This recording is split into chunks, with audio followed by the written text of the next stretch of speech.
Você está ouvindo o Opencast. O Opencast é um oferecimento da Dataware Infraestrutura de TI. A Dataware é uma empresa especializada em cabeamento estruturado e atende todo o Rio Grande do Sul e Santa Catarina. Dataware, seus dados em boas mãos.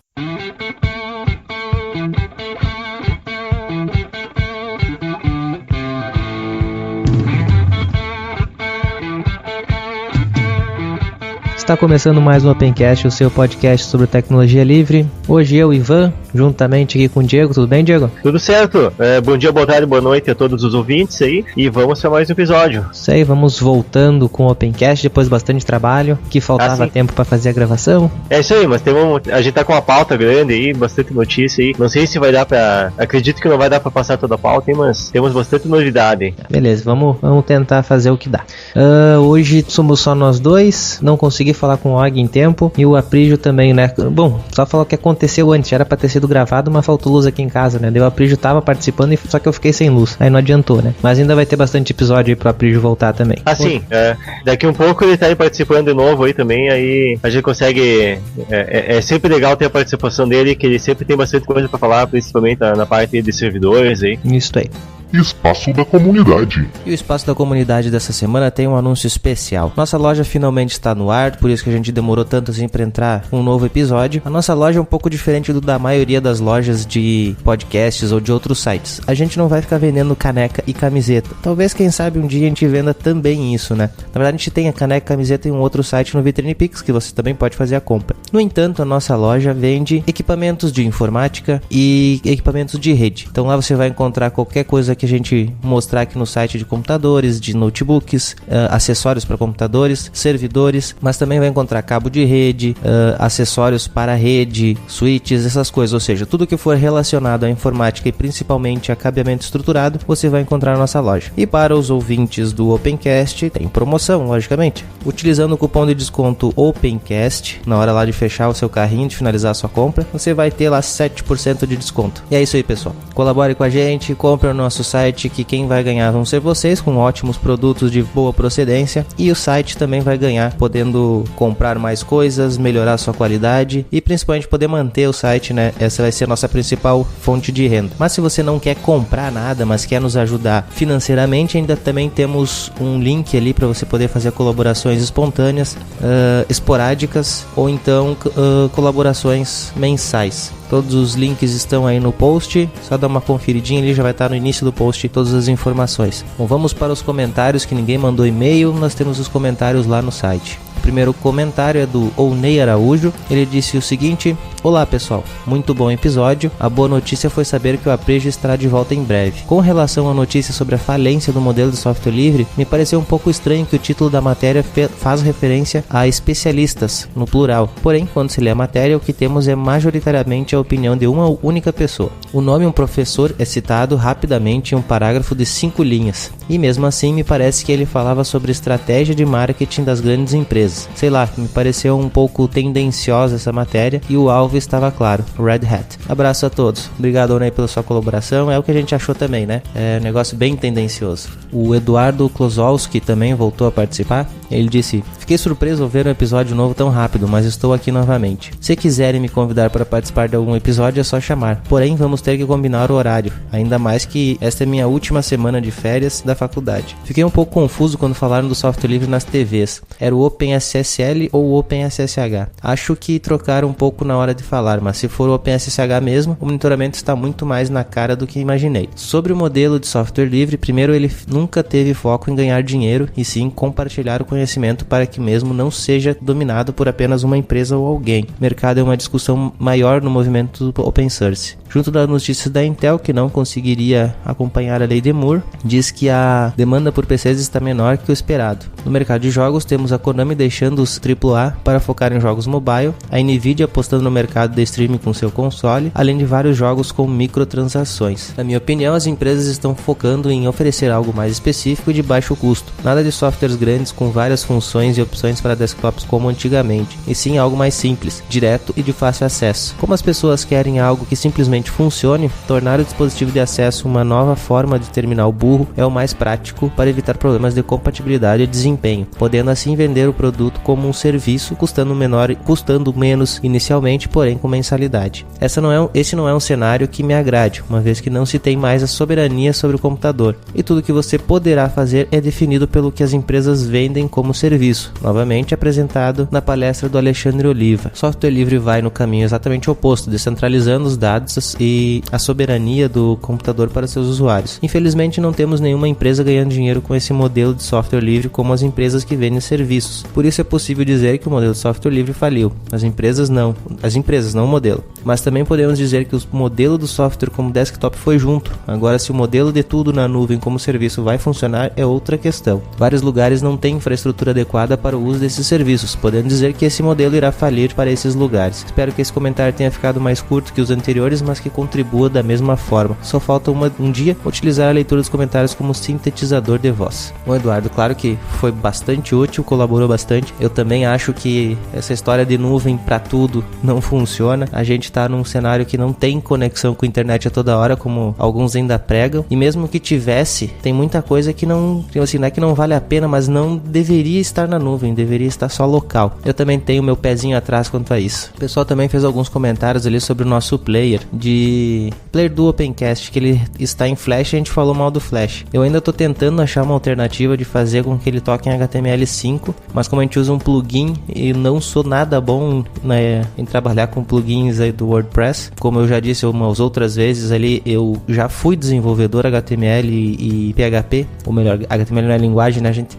Mas desenvolvi em PHP, mas eu tô bem enferrujado, mas eu tô procurando uma maneira de tirar esse Flash dali e botar um HTML5, alguma coisa assim para fazer o player do Opencast, mas não sei se não vai demorar muito. Se alguém tiver aí a expertise e tentar me passar alguma coisa, eu fico bem agradecido. O Everton Melo disse o seguinte lá no site: olá, boa tarde, parabéns pela iniciativa, Ivan e Diego. Eu gostaria de fazer alguns comentários sobre as notícias, apenas alguns adendos. Sobre o kernel 4.2, um de vocês comentaram sobre jogar um controle do Xbox na Steam. Eu sou gamer Steam somente em Linux e gostaria de divulgar que muitos dos requisitos de instalação de alguns jogos são omitidos pelas fornecedoras de jogos. O item é o sistema de arquivos. Dead Island, por exemplo, só funciona com ST4. Conheço gente que usa XFS, então fiquem atentos a isso. Outra coisa, o propósito do software livre não é liberdade. As desenvolvedoras estão mudando isso. Estão forçando a usarmos o FS que eles querem, isso não é bom. Quando o Flash, não vejo a hora dele morrer logo, mas para fins de documentação, vejam qual falha do Mozilla apurou, tem o link. O buraco é imenso nas versões 7 e a versão 11. No caso, a versão 11 é a que a gente usa no Linux. Quanto aos bancos, é complicado eles admitirem que usam software, pois isso ainda tem um efeito negativo para o povo que é só de negócios e vincula livre ao aberto e o aberto ao público. Exemplo, se você for nas conferências PostgreSQL, encontrará vários sysadmins e DBAs dos principais bancos do Brasil,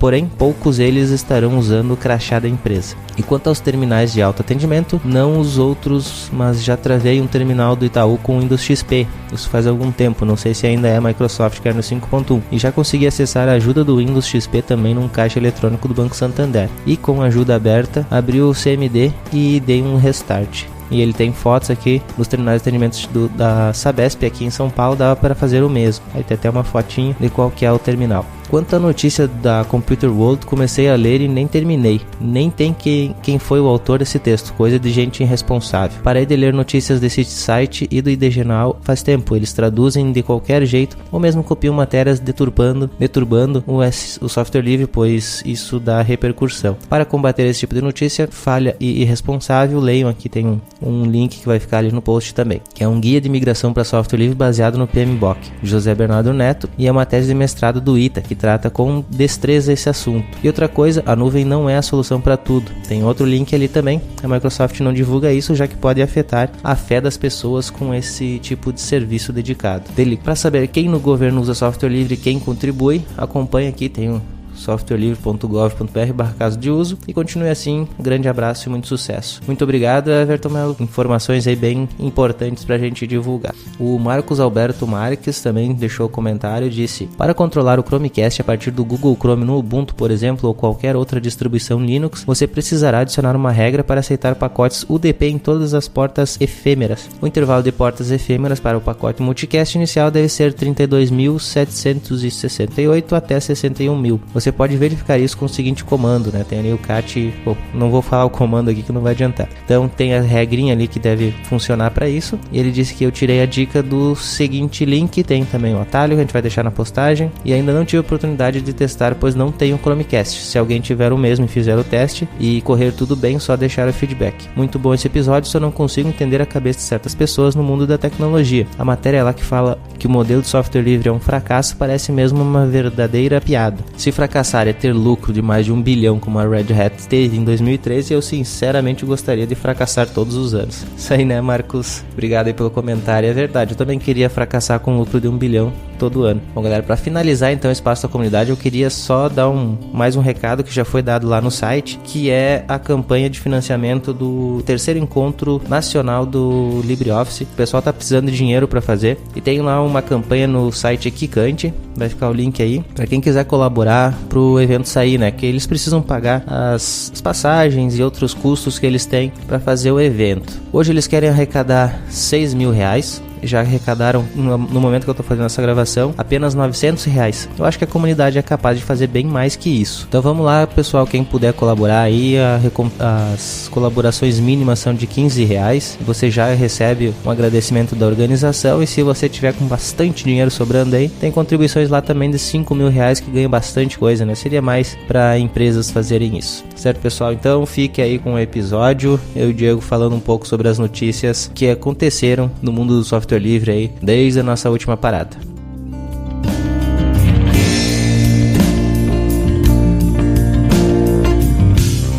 Bom, vamos voltar aí falando um pouquinho sobre algumas coisas que aconteceram nesse tempo que a gente ficou longe, sem gravar. Lógico, não dá pra falar tudo, né? Até porque tem coisa bem antiga aí que também ficaria estranho a gente comentar agora, né? Nesse momento. Bom, Diego, vamos começar a falar sobre Stephen Hawking. Pois é, Stephen Hawking.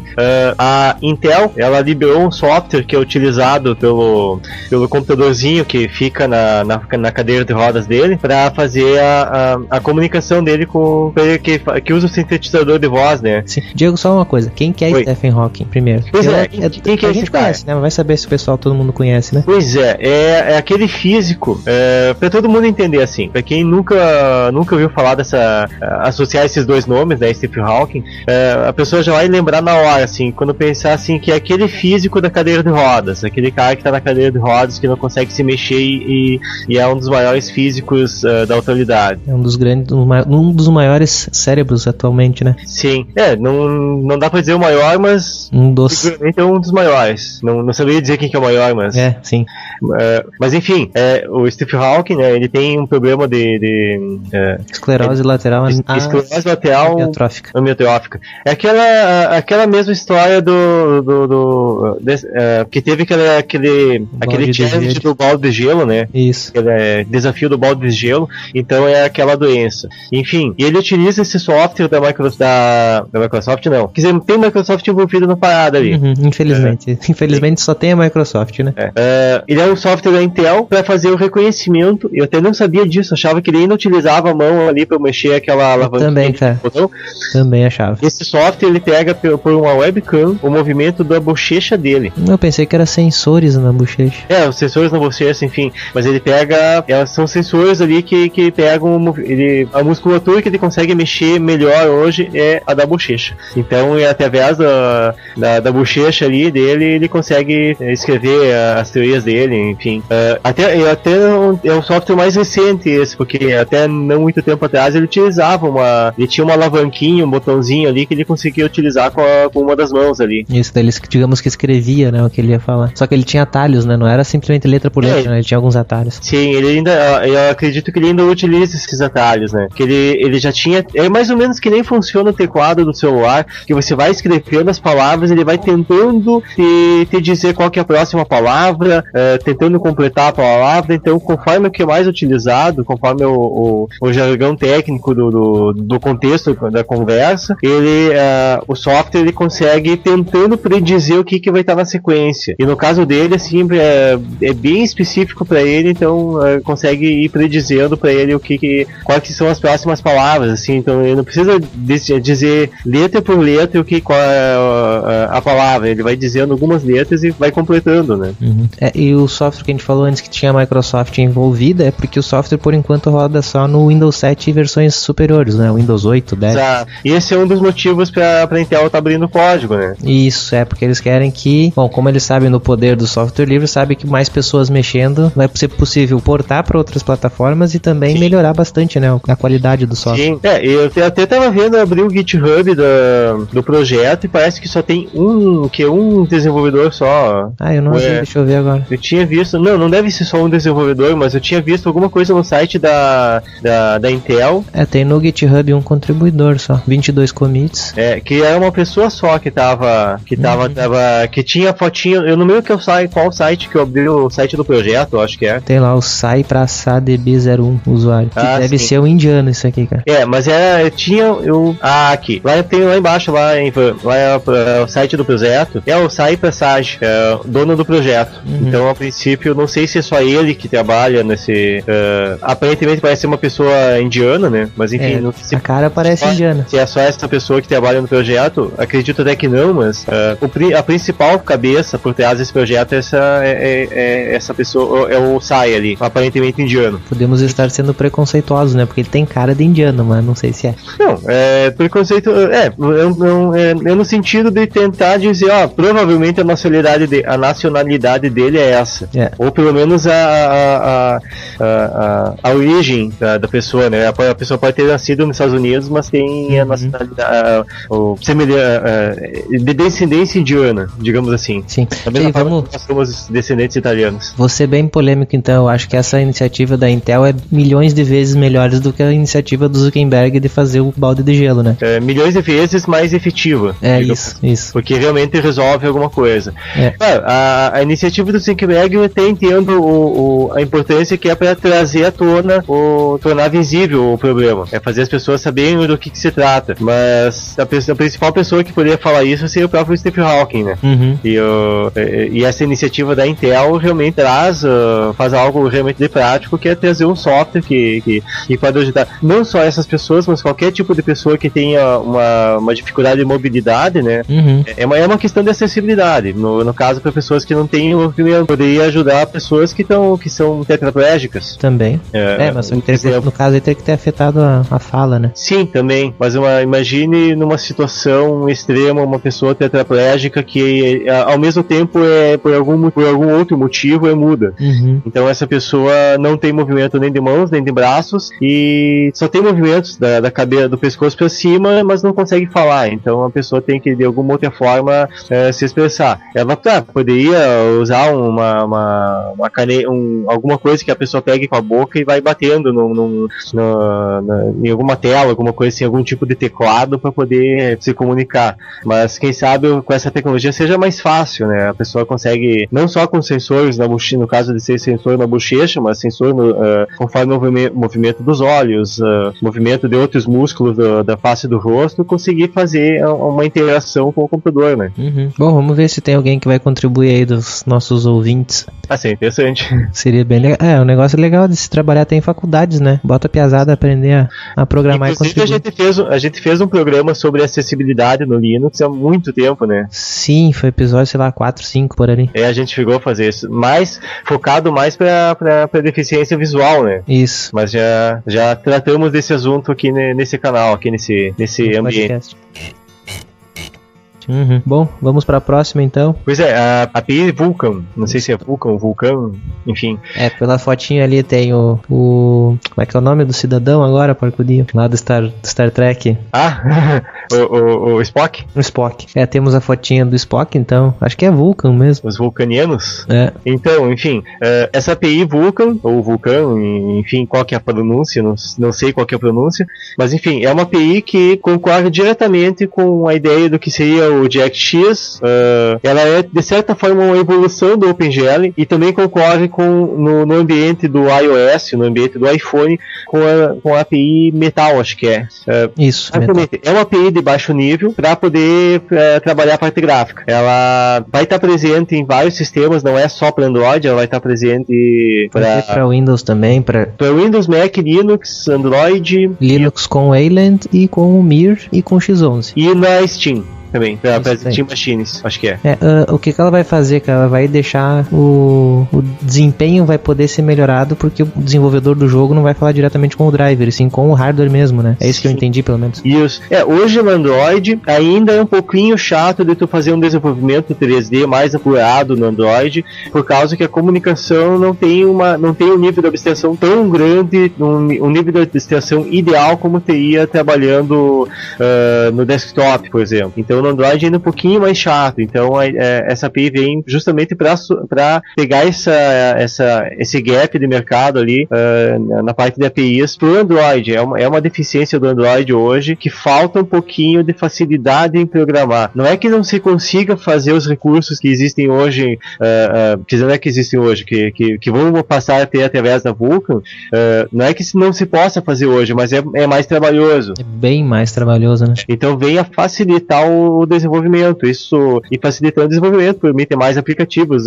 menos gente trabalhando, é mais barato fazer um aplicativo para Android com uma qualidade melhor. Então, e funcionando melhor também vai economizar bateria, porque vai estar utilizando mais o hardware específico de vídeo e não tanto a CPU. Enfim, tem questões assim de otimização do processamento mesmo, né? Cara, pelo que eu entendi, se tu vai falar direto com o hardware, vamos ver se tu vai me corrigir certo aí. Tu não vai ter que escrever o programa pros dispositivos específicos, pro chip específico? Não necessariamente, por causa que essa API ela faz esse meio de campo. Tá, então ele ficaria antes do driver. Sim. Mas ali no meio, entre o driver e o dispositivo. A API então se comunica direto com o driver do dispositivo. A API, não é o que tu programar então. Não, no caso a Vulkan vai se comunicar com o driver da GPU e o driver vai comunicar efetivamente com o hardware da GPU. Tá. No caso, não interessa, falando apenas do Android. No Android existem vários modelos de GPUs diferentes. Tem a Adreno, tem a Tegra, tem as GPUs Mali, enfim, não interessa se é uma GPU Adreno, se é uma GPU Mali, se é uma GPU Tegra da NVIDIA. A Vulkan vai tornar transparente essa programação. Então o programador não tem que se preocupar se ele está programando qual que é a versão da GPU, qual que é a versão da Mali, qual que é a versão da Adreno, enfim, e se é um ou se é outro. Ele simplesmente está programando para Vulkan e a placa de vídeo vai essa API, né, a Vulkan vai traduzir conforme por cada versão de placa de vídeo para cada versão de driver e vai jogar para um lado ou para o outro, né? Então, eu cheguei a ficar com a ideia que a gente ia ter de novo aqueles problemas das primeiras placas de vídeo, as TNT, qual que era mais que tinha? Eu vivi essa época, mas eu não... eu não lembro a outra agora, mas que tu tinha um problema sério, né? Eu vivi essa época, mas eu não participei. Sim, que tu tinha jogos que eles eram escritos pra rodar numa VGA específica. Ah, sim. Que aí não rodava nas outras. Eu até fiquei com medo que desse jeito ou o desenvolvedor tinha que desenvolver pra cada um das placas, né, das GPU, ou então ia rodar só em alguns. Teve uma época ali em meados dos anos 90 que jogos no caso na época era praticamente jogos para o Windows, né? Isso. Tu tinha o jogo pra rodar pra fazer todo o processamento de vídeo na CPU e tinha versões específicas dos jogos para poder aproveitar as placas de vídeo. Então você tinha geralmente dois executáveis no jogo. Tinha o executável para aproveitar a aceleração 3D e para não ir para a versão normal. Basicamente isso tinha na época, assim. E aí, obviamente, conforme foi evoluindo as placas de vídeo, passou a ser tudo através de GPU, né? E quem tinha os hardwares mais antigos, ou compra a GPU ou troca de máquina, né? pra pegar já com GPU. Eu não tinha o que fazer. Voltando então ao Vulkan, não tá certo ainda em que versão do Android que vai estar, né? A Google não deixou claro se vai ter no Android M, no Marshmallow. Sim, não é pra agora, então é uma coisa assim que é pra 2016, eventualmente até 2017, então não é pra agora, eles estão pensando a médio ou longo a médio prazo, não sei nem a longo prazo. Tu assistiu aquele videozinho comparativo do GPL e do Vulkan? OpenGL, sim, é fantástico. Cara, que absurdo, né? O OpenGL já é uma API. Sim. E eles conseguiram melhorar absurdamente o OpenGL. Sim, com um número grande de objetos na tela, tu não percebe e, tipo, fica fluido, né? Sim, roda bem fluido. E eles mostram, nesse vídeo ele mostra que mesmo através do OpenGL, quando tem muitos objetos na tela, tende a ter um uso de CPU alta. Uhum. E não só, não vai tudo para GPU. Sim.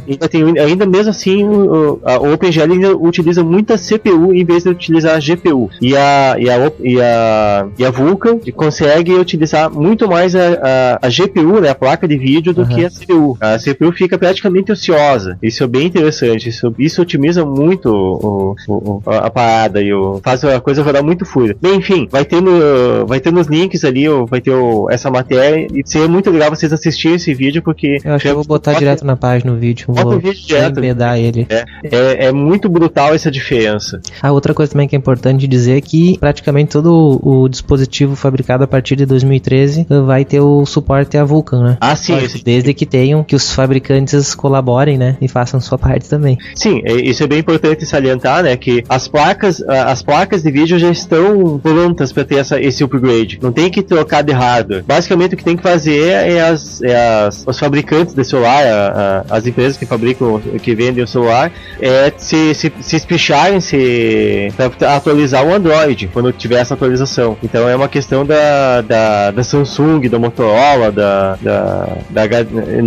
enfim, das marcas e da Asus, enfim, delas atualizarem o Android para quando sair essa novidade, né? Então, que os dispositivos já têm o suporte a isso. Uhum. Então, eu acho que o Google pensa em botar como padrão isso aí, já entrar como padrão. Sim, Aí então já estão pegando assim, tipo, eles já estão prevendo que todos os aparelhos que saírem com essa nova versão do Android já vão ter esse suporte. Possivelmente, eventualmente possa até ser até um requisito para ter essa versão do Android ter suporte a Vulkan, ter o hardware ter suporte a Vulkan. Eu nem vejo muito motivo para as máquinas de 2013 também tem muita máquina de entrada que já tem suporte, né? Mas eu não vejo muito motivo pro cara não botar agora, né? Seria até perder um pouco de mercado, né? É um mercado que quem que é o concorrente direto? O concorrente seria um outro sistema de celular. Sim. Porque eu não digo isso pros fabricantes que faz o celular mesmo. Sim. Tu não ter, o que tu faz no celular hoje no smartphone? O pessoal fica no WhatsApp, no Facebook e jogando. E aí se tu não tem um acesso razoável a jogo e tu vê que o teu concorrente tem,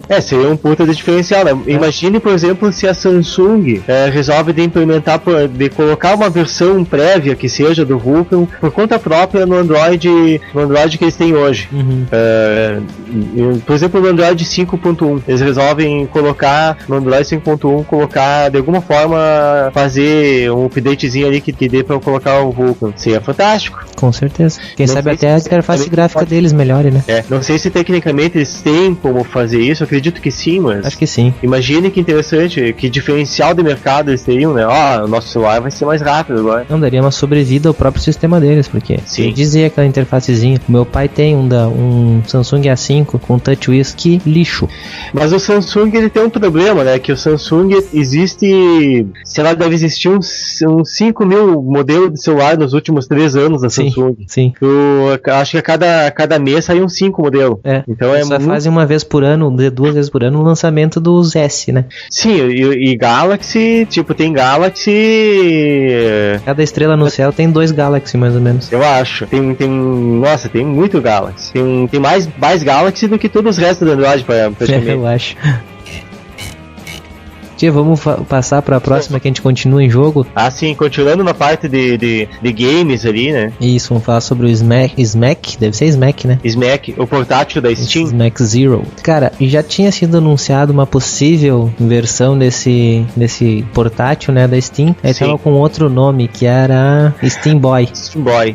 Agora saiu com o nome verdadeiro. Steam Boy tem muito cara desse nome de protótipo, né? Isso. O nome, assim, que a imprensa deu pra parada. Então agora o nome verdadeiro, então, do portátil que uma empresa vai lançar, não é a Valve que vai lançar, né? É uma empresa dessas que vai lançar aí também, provavelmente, uma Steam Machine, ou não, né? Vai saber. Vai lançar, então, o Smack Zero, que é um portátilzinho, ele parece até o controle, tem um pouco parecido do controle, né? É bem interessante, ele tem aqueles botões que não são botões, parece tipo um touchpad. Isso. Pra tu fazer os botões de ação analógico, lá, né? os analógicos, né? E o direcional. Apesar que parece que tem um direcional analógico ali. Tem um direcional analógico mesmo. Mas é bem interessante, parece como se fossem dois alto-falantes. Isso. Aqueles touchpads. E é bem interessante. Cara, uma coisa que eu não vi na notícia. Bom, primeiro eu vou falar sobre a máquina. Ele não vai rodar jogos os AAA, né? Sim. A princípio, não a 100%. Talvez rode, mas não totalmente. E esse portátil da Valve, ele tem uma característica ali que infelizmente tem que ser dessa forma. Eu acredito que não ia ter como ser diferente, mas isso pode acarretar em uma durabilidade da bateria muito baixa.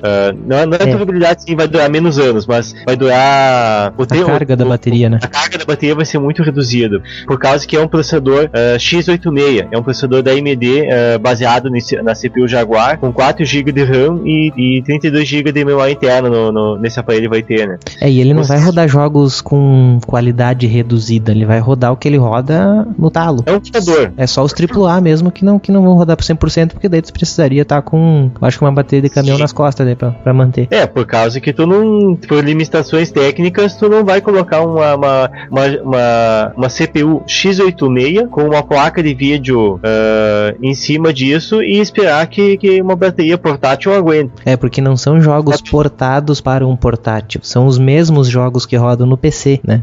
Sim, é o mesmo processador que tem no computador. Sim, não, e o jogo não vai ter nenhuma alteração no jogo pra isso, é o mesmo jogo. É o mesmíssimo jogo. No caso, a CPU Jaguar, eu não sei se é a mesmíssima, se existem versões diferentes da CPU Jaguar, mas se é uma versão diferente, é bem provável que seja uma versão um pouco mais simplificada e com mais economia de energia do processador que está presente no PlayStation 4, que é o Jaguar.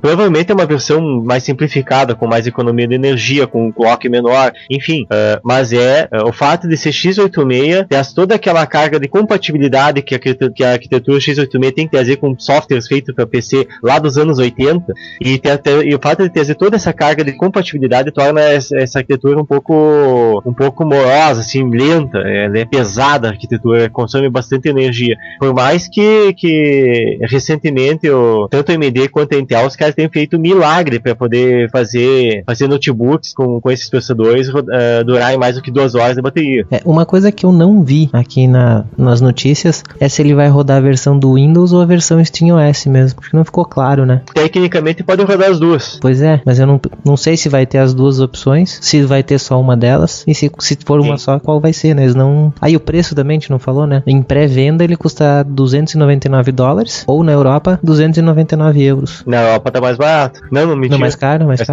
Isso só o valor de pré-venda. Depois que sair realmente vai ser reajustado, né? Vai ser mais caro. Não é barato.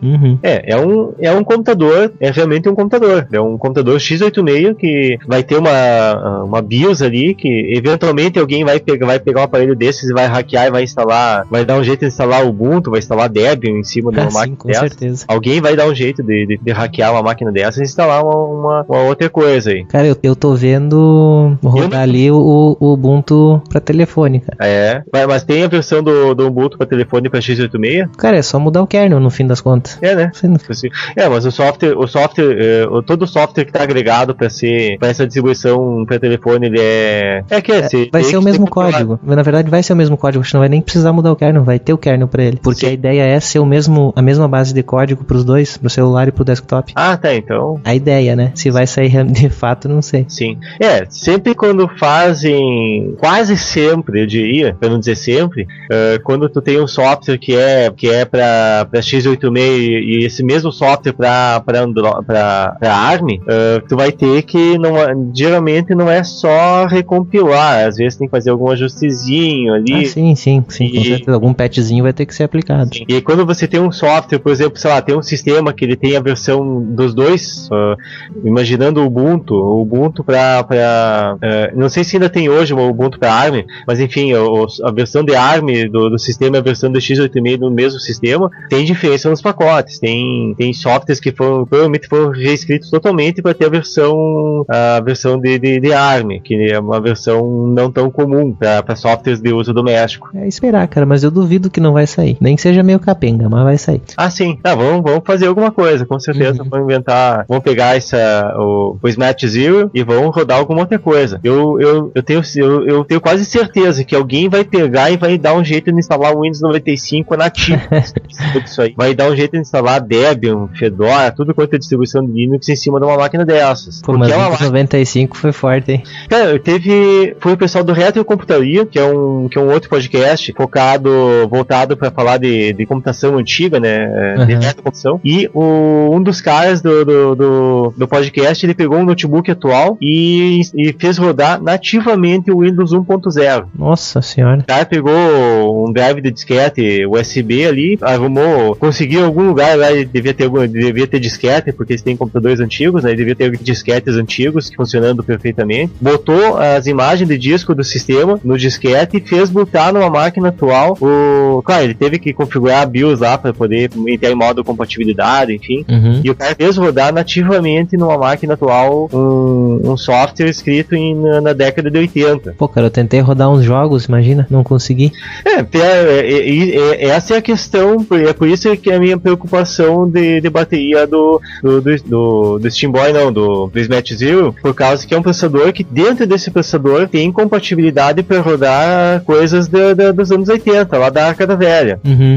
Ele tecnicamente esse AMD Jaguar, ele tem compatibilidade para rodar de forma nativa um software escrito, a primeira versão do MS-DOS escrita lá no 1980, capaz de rodar coisas feitas lá em 1980 para CPU x86. Então é isso que torna lento a arquitetura x86, né? É toda essa compatibilidade. Que ele começou com 8 bits, foi feito o gambiarra para virar 16 bits, depois foi feito mais uma gambiarrazinha para poder virar 32 bits, e a última gambiarra que fez para aumentar os bits foi a AMD, que conseguiu inventar um modo de 64 bits. Que na verdade é 48. Funciona, mas não deixa de ser uma gambiarra. Claro, depois que está implementado não é mais gambiarra, é uma feature, né? Depois que está no mercado passa a ser feature, né? Mas enfim. É legal dizer para quem não sabe que o processador 646 na verdade é um híbrido entre o x86 e alguma outra coisa. Sim. Ele não é 64, né? Não é totalmente 64. Eu não sabia disso. Ele não é totalmente. Mas na verdade, se não me engano, ele é 48 bits. Posso estar falando a maior merda do mundo. Alguém vai me corrigir se eu tiver. Mas eu sei que 64 ele não é puro. Ele é alguma coisa ali entre 48 bits e mais alguma coisa de emulação pra chegar no 64. Tem umas mutretas ali dentro pra poder... O software entende que é 64 bits. Sim. Isso já basta. Então, o desempenho, bem, como não tem muito software que realmente utilize 64 bits, assim, tem que ser 64 bits, senão não vai. Não tem muito software que realmente exija muito disso no processador doméstico. Vai do jeito que vai, né? Vai do jeito que vai. Bom, vamos continuar em jogo, cara. Tá recheado de jogo hoje a pauta. Sim. E essa aqui eu acho que tinha muita gente que esperava, né? Essa aqui é esperada. Até é um nome assim que... É um nome que, de certa forma, pode causar uma confusão para o público desse programa, né? É, bastante. Quando se fala em Unity, é o Unity a interface gráfica do Ubuntu ou é o Unity a engine de produção de games? Aí fala Unity 3D no Ubuntu, confunde mais ainda. Sim. Unity 3D, será que botaram o cubo 3D no Ubuntu aí? De novo, né?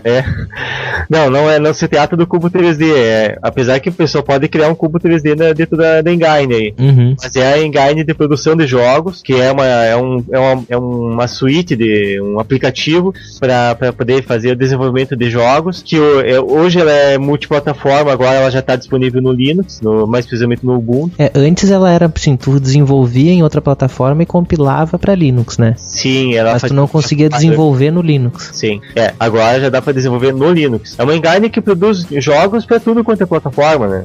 Hoje ela é uma engine que roda em Windows, Mac e Linux e produz jogos para Windows, Mac e Linux, Android e iOS. Isso. E não sei se mais Phone, será que vai? Não sei. Windows Phone eu nunca sei o que tá rodando e o que não tá rodando. Eu não duvido. Não duvido que não tenha inventado algum modo de compatibilidade que faz rodar. Bem, tecnicamente, fazendo o jogo para Android, roda no... Qual sistema de celular que é compatível com Android? Os Kindle? Não, Kindle roda Android. Roda Android. Não, mas tem um sistema aí de Android, de celular que rodava aplicativos através de emulação, os aplicativos de Android. Eu não tô lembrado. Enfim, mais nesse sistema aí, tecnicamente, poderia rodar. Então, roda em tudo quanto é sistema, os jogos feitos na Unity 3D. É uma coisa assim, que agora como tá pro desenvolvimento, mas ele não tá 100% ainda, né? Mas é uma versão preview. Tem algumas limitações, eles precisam que os desenvolvedores agora passem a dar seus feedbacks, né? Até pra melhorar. E é aquele negócio, roda só no Ubuntu, por enquanto, né? Futuramente vai ter. Sim, Ubuntu 12.04 ou superior. Isso. E apenas 64 bits, nada de 32 bits. Esse eu não tinha visto realmente, só pra 64 bits. Na verdade, acho que quem que instala ainda 32 bits, acho que... Cara, eu instalo só se não tiver opção. Alguma máquina mais antiga mesmo que eu não tenho opção. Sim, não é impossível de encontrar uma máquina antiga dessas, mas é uma situação tão específica que tu não vai ter, ainda mais um software de alto desempenho, então... Sim, exatamente, para esse tipo de software não. Tu vai rodar assim, não é um software assim que vai usar toda a capacidade, o software até poderia ser escrito em 32 bits, mas já faz entre 64 para ficar mais compatível com o sistema. Aí é mais provável que ele precise de mais processamento, né? Ele trabalha com cálculo matemático mesmo. Desenvolver jogo é trabalhar com cálculo matemático. Ele pode indexar mais do que 4 GB de RAM, então... Também. Isso é um bom argumento. Sem gambiarras, né? Sim. Então esse é o maior argumento dos 64 bits, é indexar mais memória. Mas não é tanto a questão de processamento, é mais uma questão de indexação de memória. Enfim, mais alguma coisa da Unity ali? Futuramente ele vai ter um shell script para rodar em outras plataformas, em outras distribuições. Porém, elas não vão ter um suporte oficial igual. Por mais que tenha instalador, não vai ter suporte oficial. Parece que vai ficar só no Ubuntu por enquanto mesmo. Interessante. Então, futuramente vai ser possível ter um desenvolvedor trabalhar com a Unity 3D, por exemplo, no SUSE. Isso. A princípio sim, mas se der pau, não vai ter suporte. Sim. Mas enfim, já é um começo, pelo menos, né? Claro. Bom, vamos sair um pouco do mundo dos jogos aí. Vamos falar sobre outra notícia, que é a Mozilla testando um modo secreto de verdade para o Firefox. Bem interessante aí. Hoje nós já temos alguns mecanismos que, em teoria, não deixariam que os sites nos rastreassem, né? Mas uma delas é, por exemplo, a opção do Not Track no Firefox, né? Sim. Só que, o que é? O do Not Track, ele vai dizer para o site que não quer que seja rastreado. Mas o site rastreia se quiser, né? Só tá dando um pitaco pro site. O site eu gostaria, né? Tá sendo assim educado. Eu gostaria que você não me rastreasse, tá? Só que se o site quiser rastrear, ele continua rastreando. Mais ou menos aquele modo secreto que tem no Firefox, tem outro no navegação privativa, isso aí não é navegação secreta, ele só não vai guardar as coisas, não vai guardar por onde que você passou na tua máquina, né? O modo secreto que existe hoje é a mesma coisa que tu rodar um live CD e abrir o modo normal. E depois tu fecha, não guarda nada. Na tua máquina. Sim, não guarda nada na máquina. Mas se tu abrir um site ali que tu tenha, por exemplo, tu abrir um e-mail que tu vai te logar com o usuário e senha, vai estar rolando informação para feito até normal. Os cookies ali, isso aí vai estar entre as abas que estão ali, vão estar funcionando. Isso. Então, tu abrir uma aba do YouTube e vai abrindo outra e outra e outra, a partir da primeira aba, tudo abas filhas, as abas filhas têm comunicação com a aba mãe ali, com a aba pai. Então, os cookies estão comunicando de uma aba para outra. Então, se você clicou numa propaganda numa aba, todas as abas que tu abriu nessa sequência, nessa árvore de abas, a aba pai ali, a aba mestre, a aba raiz, seja lá como for o nome, vai ter informação que tu clicou naquela propaganda lá e vão, dentro daquele pequeno universo ali, vão te oferecer propaganda. Sim, claro. Então é nesse aspecto que eu entendo esse modo secreto. Sim, exatamente. Da Mozilla. Isso que eu queria deixar bem claro, que esse do Not Track não é a mesma coisa que o modo secreto direto que a gente usa. Assim, A intenção é outra, né? Sim, é um outro nível, né? Isso. Só que daí agora a Mozilla tá tentando ir num nível ainda a mais. Exato. Que é bloquear, então, quem faz o rastreamento, né? Que dentro de um site, vamos dizer, você entrou lá no site Facebook, tu não entrou só no Facebook, tu entrou em mais uns 15, 20 sites ao mesmo tempo, que são os trackings, né? Então esses sites estariam bloqueados, a própria Mozilla estaria já bloqueando eles para que eles não tenham acesso à tua navegação. Eu imagino isso um problema de implementação, uma dificuldade de implementação disso aí, é porque é meio que uma corrida de gato e rato. É mais ou menos como aqueles plugins, aqueles scripts que bloqueiam, que até um tempo atrás serviu para bloquear flash, para bloquear propaganda. Os adblocks. É mais ou menos uma coisa assim, que é uma corrida de gato e rato. Você está implementando, os caras descobrem uma nova forma de burlar o modo seguro, o modo secreto. Aí vai lá a Mozilla bloquear aquele modo diferente, aquela forma diferente, aquela estratégia de burlar o bloqueio de publicidade. Então sempre vai ter mas já, tipo, se conseguir... E também é uma questão assim, se conseguir bloquear uma parcela significativa, se a pessoa está mais preocupada em não ficar sendo apurrinhada pela propaganda e não tanto pela privacidade, isso já ajuda bastante. Essa solução deles é mais ou menos como aquele administrador de rede que libera tudo e bloqueia o que vai incomodar. Tu nunca vai conseguir fazer, né? Não, é secar gelo, né? Que daí o cara lá descobrir, bloqueou o endereço X. Beleza, eu queria o endereço X mais um. Exato. E assim vai, né? Não é um bloqueio, não, é uma lista branca, não é uma lista... Desculpa, é uma lista negra. Isso. Uma lista branca seria onde bloqueia tudo e só libera aquilo que precisa. Só que na praia é difícil de fazer isso, né? Se tu fizesse essa maneira, né, da lista branca pro usuário, ele ia mandar tomar bem no meio lá e ia desistir do navegador também, não tem nem como eles fazerem isso. Porque é um porre pro usuário ter que estar explicitamente dizendo, libera isso aqui pra mim porque não tá abrindo direito, sabe? Embora eu conheça um cara que já faz isso. Vamos ver se tu também conhece. Deixa eu pensar. Um colaborador da Mozilla que está... sim. Já sabe quem é? Acho que eu não tô lembrando, não tô associando exatamente a pessoa assim, mas eu imagino quem seja essa pessoa já. Eu vi. Não tenho certeza, mas eu tenho uns 70, 80% de chance de quem que é o nome dessa pessoa. Eu vi uma palestra aqui em Erechim que ele vem fazer, né, que eu, digamos assim, intermediei a vinda deles, e ele tava com esse modo habilitado, que seria uma lista branca. Cara, ele teve que desistir da lista branca pra poder mostrar as coisas dele, porque tava bloqueando tudo, ele não conseguia navegar na internet. Não dá, né? É inviável. Sim, ele mesmo teve que desistir durante a palestra porque ele precisava mostrar algumas coisas e não conseguia. Sim. Seria um mundo ideal, mas o mundo não é perfeito, o mundo não é bonitinho, então as coisas, tu não consegue fazer 100%, mas se tu consegue fazer 90%, já tá bom. Eu não tinha pensado nisso que tu tinha falado até que da corrida de gato e rato, né? Sim. Até tinha achado interessante a solução e não tinha pensado nisso. Agora eu vejo que realmente não tem como ir pra frente. Não, até é interessante, só que é um trabalho contínuo. Eles vão ter que estar atualizando a cada semana. Não digo a cada semana, mas de tempos em tempos eles têm que estar lançando atualização. Não é uma coisa assim, lançamos o produto e está pronto, usem. Ou deixar esse motor na nuvem, esse bloqueio na nuvem, e o teu navegador vai ter que buscar lá. É uma forma mais interessante, só que isso aí envolve mais custo, porque eles vão ter que ter servidores, vão ter que passar toda a navegação por eles, nem que seja apenas um proxy, que na verdade nem que eles estejam apenas resolvendo DNS. Mas essa lista daí na nuvem acabaria sendo um proxy. Sim, acaba sendo proxy. Isso aí, é uma coisa que eu imagino que eles não tenham nem recursos para poder manter servidores de proxy para poder fazer isso aí. Então é uma coisa, dada a base dos usuários do Firefox, assim, qualquer coisa que eles tenham que eles deixem de fazer na nuvem é uma economia de grana absurda, né?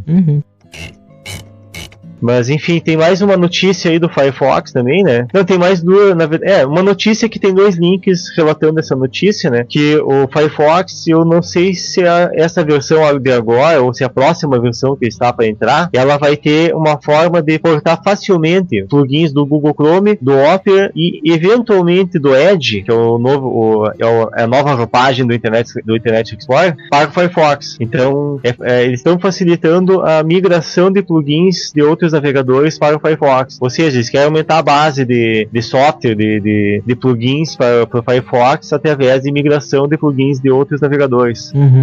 Só que não é só isso também que diz a notícia, diz também sobre alguns bloqueios, né, que eles vão fazer. Ah, sim. Que além eles vão ter vão conseguir rodar os plugins de outros, na verdade não é, vai ser um facilitador para te migrar. Sim, para o desenvolvedor, né? Isso, tu vai ter uma facilidade de tu conseguir migrar o teu plugin que é do outro navegador. Eu sou um desenvolvedor e eu vou fazer um plugin para navegador de internet, para navegadores de internet que vai fazer alguma função qualquer ali. Vamos dizer, vai aparecer um joguinho, é um joguinho esse plugin. E esse plugin, eu estou desenvolvendo ele para Google Chrome. Eu vou conseguir pegar esse mesmo plugin, essa mesma programação que eu fiz para Google Chrome com pequenas alterações. Eu não sei o que seriam essas pequenas alterações, eventualmente adicionar uma linha lá no cabeçalho ou lá no final do código, para dizer, esse plugin agora também funciona com o Firefox. Então é alguma coisa desse gênero assim para poder... Não é tu que usa lá uma extensão X, tu vai pegar a extensão e copiar para um diretório ou sei lá fazer o que e botar. Não, o desenvolvedor vai ter que fazer esse passo e disponibilizar também para... Sim, é o desenvolvedor que vai ter que fazer essa pequena alteração e também ofertar esse plugin para o Firefox. Isso é um bom negócio para o desenvolvedor, porque só faça apenas essa pequena alteração e ganha mais um mercado aí.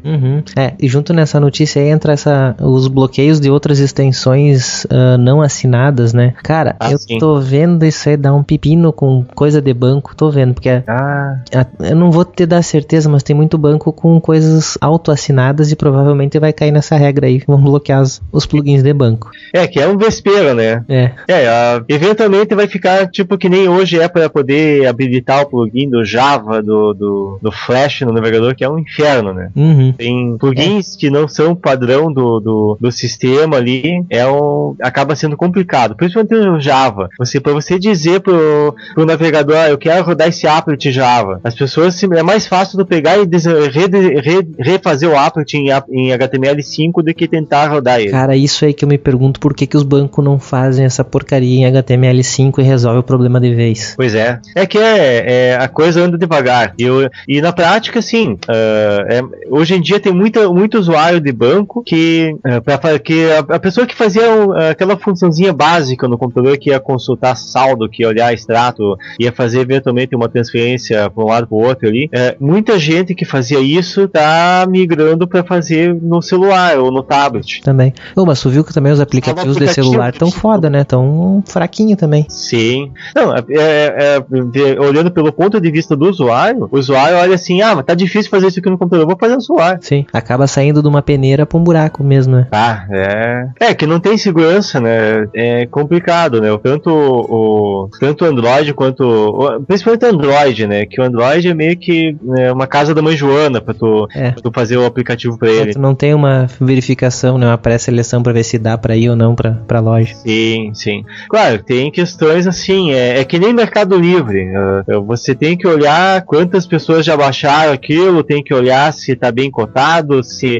Tem que olhar outros fatores, não apenas o nome do aplicativo, tem que olhar fatores um pouco mais indiretos, assim, para tentar testar a qualidade daquele aplicativo. Então, para poder ter um pouquinho mais de segurança e saber se aquilo é um pouquinho mais confiável ou não. Bom, fugimos da pauta, né? Mas tudo bem. Sim. É que esse papo de banco aí chega a indignar a gente, né? Pelo menos eu fico indignado. E tu tá bem por dentro do assunto, né? Sim, cada vez que eu olho os problemas lá com um dos bancos que a gente mexe... Mas é bem interessante, só alongando só mais um pouquinho, é bem interessante essa que tu tem essa visão de uma pessoa que tá do outro lado, né? Que tá, muitas vezes, não é desenvolvendo, mas tá ali prestando suporte. Então você sabe por que você até entende, assim, tem essa dificuldade aqui, mas tem que ser assim, porque não tem como, é difícil para o banco trabalhar de uma outra forma e conseguir acompanhar, por exemplo, todas as versões que lançam, uma versão por cada semana do navegador. Não dá para acompanhar. Deixa uma coisa agora que eu lembrei disso aí de banco. Hoje me ligaram do Banco do Brasil, porque eu tô testando máquinas com Linux, né, onde eu trabalho. Porque a gente trabalha direto com bancos, né? Sim. Me ligaram do Banco do Brasil porque eles ficaram maravilhados porque eu botei Linux rodar e funcionou perfeitamente o software deles no navegador. E eles queriam saber quais as versões que eu tava usando. Opa! Cara, foi uma vitória assim que eu por dentro eu vibrei, cara. Porque eles me ligaram pra saber como que eu fiz, porque funcionou maravilhosamente Curiosamente. Interessante, ó. E sabe o que eu fiz? Uhum. Nada demais. Eu só botei entrar e pedi pro pessoal testar. Não fiz nada. Numa dessas o banco passe a recomendar o pessoal usar o Ubuntu, né? Pois é, daí eu passei a versão, eu tô usando uma versão LTS, as versões que eu tava usando dos softwares eu passei todas pra eles, mas tipo, tem nada demais que eu fiz. Sim. Eu só botei rodar. Não, numa dessas eles passem isso como padrão para os usuários, porque o usuário não tem como adivinhar, o usuário tá instalou o Ubuntu, mas pegou e tá com a versão que não é LTS, instalou 1 milhão de repositórios e tá todo desvirtuado a distribuição. Então, é o que mais tem, né? pacotes da distribuição só tá com o nome do Ubuntu.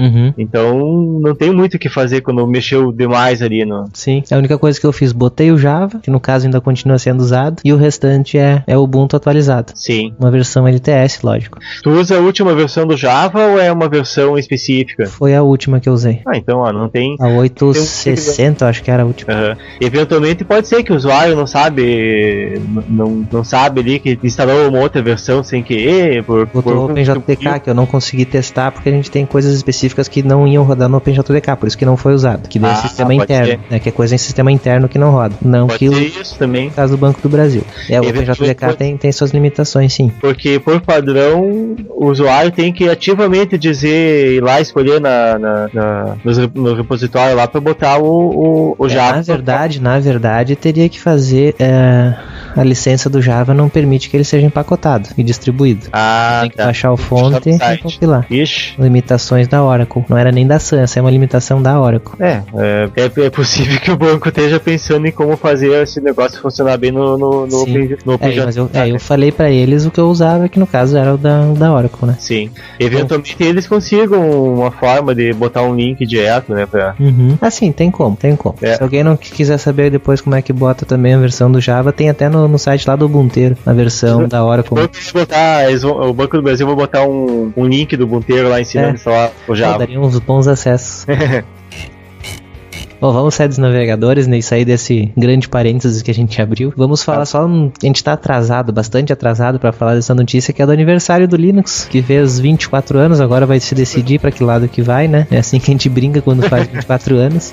E foi no dia 25 de agosto, né? 25 de agosto. 2015, pra quem for ouvir isso aqui num futuro bem distante. Então o Linux fez 24 anos.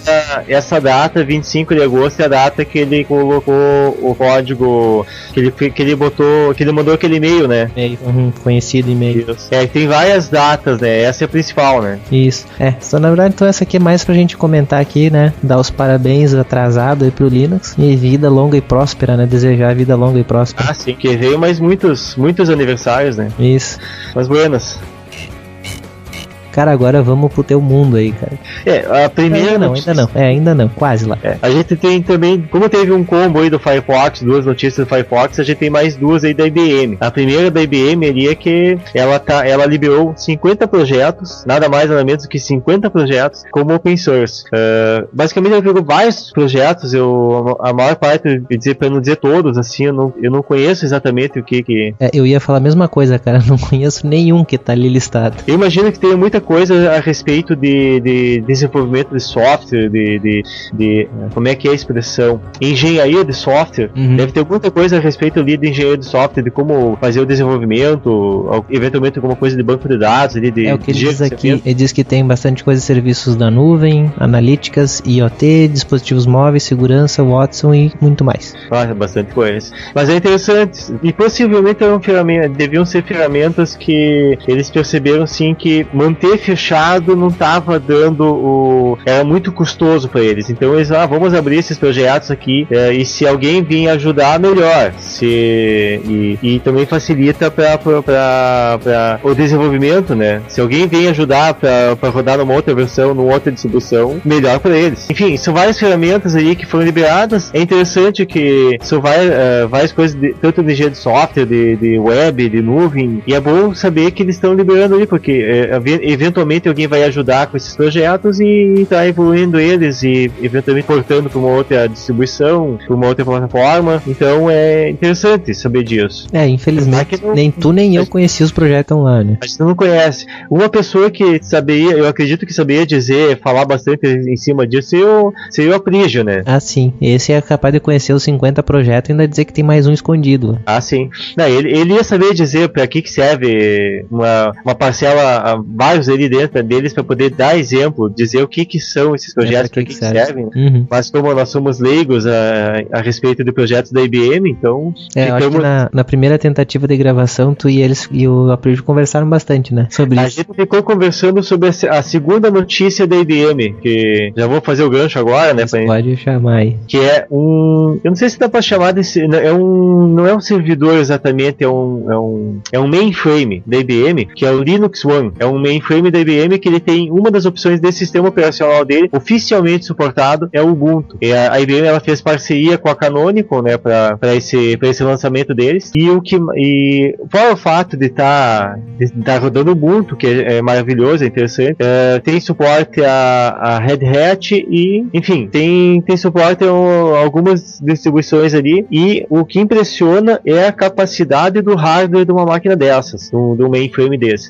Um mainframe, eu acredito que, da mesma forma que eu fiquei surpreso ao pesquisar um pouco mais sobre essa máquina, no caso esse mainframe específico da IBM, não é um processador x86, não é um processador normal que tem no computador, e também não é nenhum processador, como é que é os outros processadores da IBM? O Xeon? Não, o Xeon é da Intel. É da Intel. Os PowerPC? PowerPC.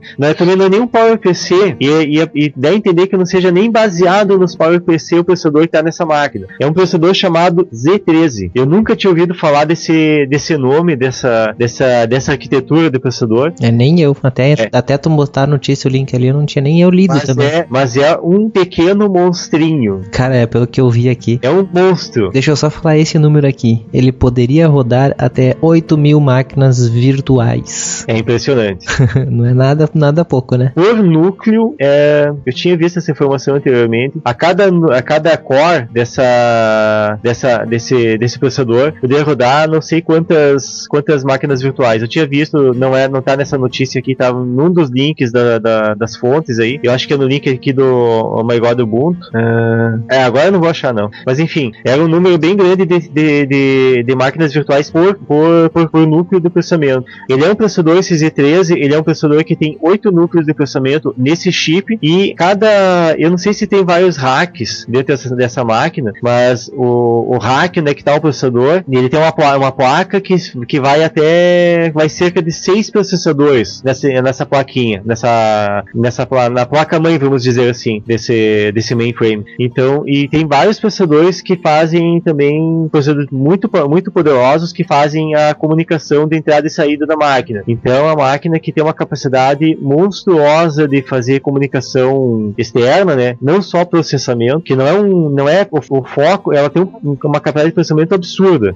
É o processador mais rápido do mundo, eles anunciam, esse Z13. Ele trabalha nativamente a 5 GHz. Esse é aquele lá que tu me mostrou que era um bolachão? Sim, é um pitoco numa bolacha o negócio. Um processador normal, a área dele é bem pequena, bem reduzida. Pegar um processador, um Intel Core i7, até um Xeon, ele não tem muito mais do que 2 centímetros quadrados a pastilha de silício. O resto é só para poder botar os conectores, né? Sim, não, eu tenho, claro, o chip, ele tem aquele encapsulamento, aquela peça de plástico, de cerâmica, enfim, independente do material que é feito, aquela peça, né, que tem os contatos ali que tu bota na placa-mãe, é um encapsulamento, mas o chip mesmo tá lá dentro, lá a peça de silício, ela é uma peça assim que não tem dimensões muito grandes. Isso até por questões de fabricação, porque quanto maior é mais caro de fabricar e mais difícil de fabricar. Por questões técnicas de fabricação, nem vou entrar em detalhes. E esse processador, esse Z13, ele tem que se você olhar para o teclado do computador agora, se os nossos ouvintes aí que estiverem na frente do computador esperando, é do tamanho de pegar 6 teclas do teclado. Tem praticamente 2 centímetros por 3 centímetros.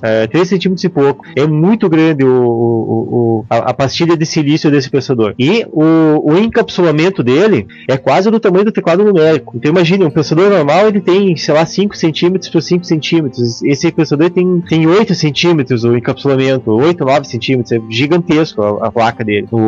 Que ele é uma placa, ele é tipo os processadores que acho que foi da AMD que teve uma época que tu tinha a pastilha de silício e embaixo era uma plaquinha que estava colocada com resina, aquela placa, a pastilha de silício para poder aumentar a eficiência térmica na hora de colocar o dissipador ali. Enfim, é absurdamente poderoso o negócio. A máquina, eu não tenho aqui a informação, mas a quantidade de memória RAM que dá para enfiar nessa máquina é na casa dos petabytes. Então é muita coisa. Não tem nenhum link aqui? Tem naquele PDF, eu acho, não tem? Eu acho que naquele PDF. Eu coloquei alguns links aqui. Deve estar nesse outro aqui, naquela da Electronic Arts. Vamos ver aqui, multithread simultânea. Cara, 5 GHz, cara. Cara, tem processadores que tu consegue através de overclock, ou até tem alguns processadores da AMD que nativamente eles chegam muito próximos a 5 GHz e com um pequeno overclock eles chegam a esse clock. Tem vários processadores que tu consegue até chegar próximo num clock desse, mas tu tem um clock de 5 GHz, um processador com 8 núcleos e trabalhando nativamente esse clock, não é um clock, não é overclock. Tu não vai fazer overclock no mainframe. Isso é nativo, né? É nativo, é muita coisa. Tem mais de 10 terabytes de endereçamento de memória real. Endereçamento de memória real por sistema. E é uma quantidade muito grande de memória. Eu tô vendo aqui um PDF aqui na hora, pode ser que eu esteja olhando no lugar errado também. 10 terabytes, eu tinha entendido petabyte, mas é terabyte mesmo. Mas, cara, 10 terabytes, não tem nem disco na máquina. As máquinas, uma máquina doméstica, tu nem tem isso aí de disco. Eu tenho aqui 2 discos que eu considero bem grandes, 2 discos de 1 tera. Hoje tem discos, acho que chegam na casa de 3 tera. Então, mas imagine 10 tera de RAM, é só de RAM. E um processador que ele tem, normalmente quando tu fala processador, tu tem 2 níveis de cache. Tu tem a cache L1, L2, eventualmente uma L3. Essa máquina ela tem 4 níveis de cache. Então, é toda uma outra forma de pensar a computação, né? Ela tem e tem que ter toda uma retrocompatibilidade para rodar softwares legados da IBM, assim, rodar sistemas antigos deles, poder rodar aplicativos escritos, que são máquinas que vão rodar em banco, que vão rodar em grandes empresas. Então, muitas vezes vai ter que rodar um software que foi escrito em COBOL lá na década de 70 e tem que dar um jeito de rodar aquele software sem ter que fazer grandes alterações, né? Porque nem a pessoa que escreveu aquele código nem tá viva mais. A interpretação de previsão do tempo, né? Dos mapas meteorológicos. Sim. Isso aí seria uma maravilha, cara. Sim, claro. É mais pra business, né?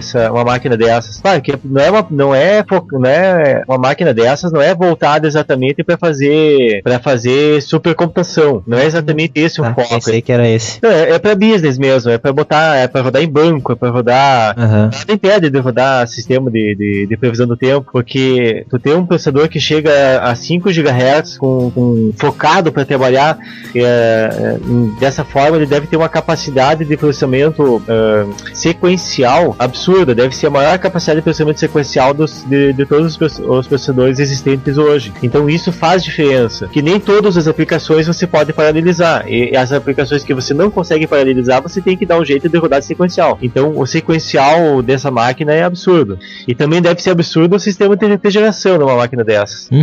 Enfim, já me alonguei bastante, hein? Não, olha, poderia se alongar bem mais, né? Porque a conversa que a gente teve bem antes da gravação, já uns dias atrás, meu Deus do céu, tem muita informação pra falar sobre isso aí. Sim. Sobre esse processador. Eu fiquei bem impressionado com... Só lembrando, né, a tua formação. Sim. Tu gosta tanto disso e porque também tem o conhecimento, né? Eu atualmente sou mestre, né? Mestre em microeletrônico, então... Por isso que eu disse antes que é a tua área, né? Mas não... alguma coisinha assim a gente... Pra ajudar aí a galera a entender um pouquinho mais desse universo, assim, né? Estamos aí tentando estudar, fazer alguma coisinha a mais aí, mas e sempre que possível trazer um pouquinho de informação para o pessoal aí. Bom, estamos chegando ao fim aí, vamos conseguir cumprir a nossa hora de gravação, pelo menos, né? Um pouquinho mais. Vamos acabar com uma tirinha aí do Vida de Programador. do André Noel. Essa aí eu separei assim pra fazer, tipo assim, pra finalizar o programa com uma coisa de bom humor e ao mesmo tempo técnica. Cara, eu me encaixo realmente como o programador vê, cara, porque a primeira coisa que me chama a atenção nessa imagem é o como o programador vê. Depois que eu fui ver que tinha o site do Xvideos lá, cara. Sim, é basicamente assim, o que é essa tirinha? Não é nenhuma tirinha, ele pegou duas fotos, uma foto do terminal de ônibus lá em Curitiba. Vocês ouvintes já devem ter ouvido falar dessa notícia aí, que teve um terminal de monitor, aqueles monitores que ficam passando propaganda, passando aquelas TVs que tem dentro do ônibus, assim, que fica passando aquela programação que não tem áudio, né, só fica postando previsão do tempo, horóscopo, vídeo do YouTube, essas besteirinhas assim, e alguém hackeou um terminal desses. Cara, eu não sei se hackeou, cara. Dizem as más línguas que era um cara que trabalhava lá, ele deixou um TeamViewer que inclusive tá rodando ali, dá pra ver, e o cara acessou de casa. Não deixa de ser de certa forma, uma sacanagem que alguém fez ali, né? E a pessoa deixou a brecha aberta. Então deixou um TeamViewer aberto ali, alguém pegou, algum funcionário pegou na sacanagem ali e conectou remotamente nessa máquina. E a primeira informação que impressiona é que é uma máquina rodando Ubuntu, e a segunda informação que impressiona é o fato de que a pessoa conectou para abrir um site pornô, né? Uhum. E ficou por 15 minutos esse site pornô aberto ali no terminal de Curitiba. O que chama atenção ali pra nós brincar é isso, né? O que tu vê primeiro? Tu vê o Xvideos ou tu vê o Ubuntu primeiro? Eu vejo o Ubuntu primeiro, depois eu fui ver o resto. A pessoa para ali e olha assim, nossa, um computador rodando Ubuntu. Depois para olhar assim, ixi, tá rodando o Xvideos, hein? Isso nós de TI que enxergamos assim, né? A pessoa comum olha e só vê a putaria. Nem vê o Linux. E ainda tem uma terceira informação aí, né? Que é a pessoa tá rodando, abrindo pornografia dentro do Linux pra não pegar vírus, né? Basicamente isso, né? Pois é. Então, gente, acho que estamos chegamos ao fim, né? Sim. É só pra descontrair aí no final, né? Uhum. Isso aí, Diego. Muito obrigado aí pela participação na nossa volta. Fazia tempo que a gente não voltava, não é desculpa. Agora mesmo eu tava trabalhando aí, pra quem não sabe. Na verdade, todo mundo vai ouvir porque eu vou botar lá no início também, né? Tava trabalhando no desenvolvimento ali, na personalização da loja da minha empresa em conjunto com o site de tecnologia aberta. Ainda tô cadastrando todos os produtos. Isso aí levou um tempo só pra fazer funcionar do jeito que eu queria, integração com cartão de crédito, essas coisas assim. Então eu tive que deixar um pouco de lado o podcast e outras coisas. Até o site ficou quase morto nesse tempo. Mas agora a gente volta com tudo aí e vamos voltar à nossa programação normal e gravar toda semana, a não ser que aconteça alguma coisa muito extraordinária, né? E Diego, então, muito obrigado aí pela participação, por colaborar com a pauta como sempre e com o conteúdo, né? Com os comentários sobre as notícias que foram selecionadas dessa vez. Obrigado a todos aí, todos os ouvintes aí. Eu que agradeço esse espaço aí por estar podendo participar aí, podendo trazer um pouquinho de informação aí, colaborar com a pauta, enfim, essas coisas aí que sempre tem notícia guardada aí pra uma pauta aí, então quando precisar, tamo aí. Isso, em breve vai ter esse episódio especial, se fechar do jeito que eu quero, vai ser show de bola o próximo episódio especial. Isso aí. Certo, então pessoal, obrigado aí e até o próximo episódio do Opencast.